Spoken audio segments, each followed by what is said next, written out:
Programang ito ay rated SPG, striktong patnubay at gabay ng magulang ang kailangan. Dalawa lang si Lena at Rigor sa kanilang bahay at kumakain sila. Biglang may dumating na armadong lalaki at agad niratrat ang bahay ni Rigor.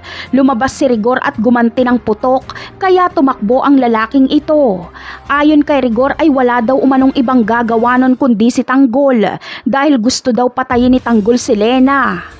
Sa kabilang eksena naman ay umuwi nga itong si Edwin sa kanila. Kinausap niya ang kanyang mga magulang pero biglang dumating si Roda.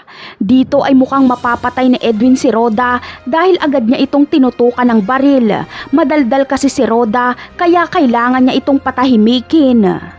Samantala, matinding awa at galit ang mararamdaman ni Olga kapag malaman niya ang kalunos-lunos na nangyari kay Bubbles. Malalaman niya kasing ginahasa ito at niratrat pa ng mga armado ang kanilang bahay. Awang-awa si Olga sa kanyang anak at galit na galit siya kay Tanggol dahil iniisip niyang malas si Tanggol kay Bubbles. Pero kapag malaman ni Olga na ilang beses nang iniligtas ni Tanggol si Bubbles, ay magbabago ang pagtingin niya kay Tanggol.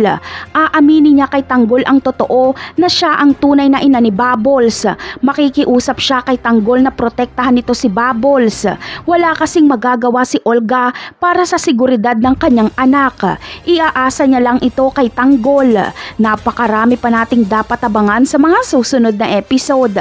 Paalam!